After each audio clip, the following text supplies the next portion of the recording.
किस तरीके से मोदी संरक्षण करने के लिए महिला आरक्षण को लाया गया।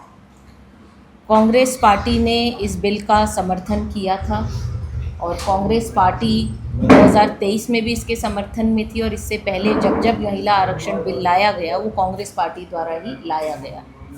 लेकिन परिसीमन की आड़ में हमारे देश के प्रधानमंत्री जी को बचाने के लिए, उनका संरक्षण करने के लिए इस तरीके का महिला आरक्षण बिल महिलाओं को सामने रखकर परिसीमन करने के लिए उन लोगों ने ये योजना बनाई, जिसमें वो विफल हो गए। उसी के चलते हुए वो देश में एक मुहिम चला रहे हैं कि कांग्रेस महिला विरोधी है। मैं खुद एक महिला हूँ, गुजरात की सह प्रभारी हूँ। पार्टी ने मुझे जिम्मेदारी दी है और पार्टी ने मुझे ये प्लेटफॉर्म दिया है कि मैं मुखर होकर ये बात रख सकूँ। आज हम सभी अपने इसी आप लोगों के माध्यम से गुजरात की जनता को और देश में एक बड़ा संदेश देना चाहते हैं कि जो 3 दिन का विशेष सत्र था, जिसके अंदर लोकतंत्र, संविधान और विपक्ष की एकता की स्पष्ट जीत हुई है, उसके प्रमाण को लेकर हम आपके बीच में आए हैं। ये सत्र इस बात का प्रमाण है कि जब विपक्षी एकजुटता थी तो लोकतांत्रिक मूल्यों की रक्षा संभव है। एक ही स्वर में इंडिया ब्लॉक ने महिला आरक्षण बिल का विरोध किया, क्योंकि ये असंवैधानिक था। जातिगत जनगणना के किए बिना, परिसीमन किए बिना इस आरक्षण को लागू करने की बात की गई। 2023 में आदरणीय सोनिया गांधी जी ने इस बिल के समर्थन में जो अपना भाषण दिया था, वो अपने आप में ही एक मिसाल है। लोकसभा में उन्होंने स्पष्ट तौर पर कहा था कि हम सब लोग महिलाओं के समर्थन में हैं और महिला आरक्षण बिल आना चाहिए, क्योंकि राजीव गांधी जी ने पंचायती राज के चलते हुए लगभग 30 लाख जो हमारे स्थानीय निकाय चुनाव होते हैं, पंचायती राज चुनाव होते हैं, उसमें से 15 लाख महिलाओं को फ़ायदा मिलता है।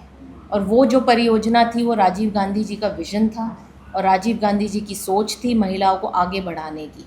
उसी के चलते हुए पंचायती राज में SC ST और मैं तो देखती हूँ गुजरात में OBC को भी आरक्षण दिया गया जब कांग्रेस की सरकार थी।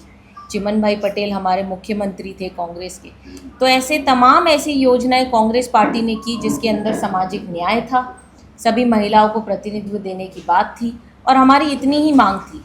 हमारे राष्ट्रीय अध्यक्ष खड़गे जी ने भी सीधे तौर पर ये मांग की कि महिला आरक्षण में कोटे के अंदर कोटा होना चाहिए। राहुल गांधी जी और प्रियंका गांधी जी, तमाम हमारी लीडरशिप ने जब सदन में वो खड़े हुए तो उन्होंने ये साफ तौर पर कहा कि इसके अंदर सब सामाजिक न्याय होना चाहिए। जब तक ये सामाजिक न्याय नहीं होगा तो ये बिल अधूरा है और अधूरे बिल को हम लोग पास नहीं होने देंगे, क्योंकि आप लोगों की मंशा महिलाओं को आगे बढ़ाने की नहीं है। सिर्फ आपको इसके आड़ में परिसीमन करना है और अपने बीजेपी को फ़ायदा पहुंचाना है। और जो बाकी देश है, देश के जो बाकी इलाके हैं, चाहे जैसे दक्षिण भारत हो या पूर्वी भारत के हमारे स्टेट्स हो, उसके अंदर उनको नुकसान पहुंचाया जा रहा था।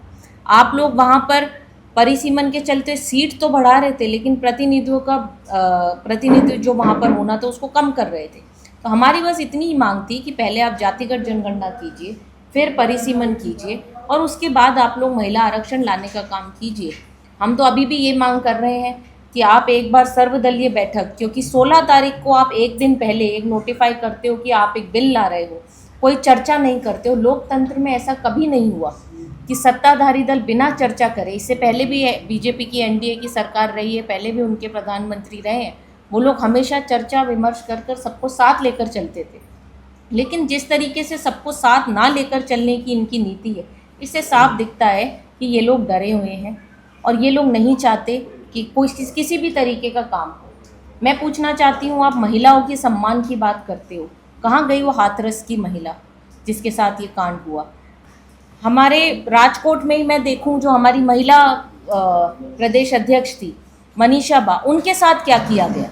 हम लोग अपने पार्टी में ही, हम लोग जो राजनीति में मेन स्ट्रीम में औरतें हैं, महिलाएं हैं, जब उनके साथ ही इस तरीके का बर्ताव किया जाएगा, समन्वय नहीं रखा जाएगा, तो किस तरीके से हम लोग आगे की पृष्ठभूमि बना सकते हैं।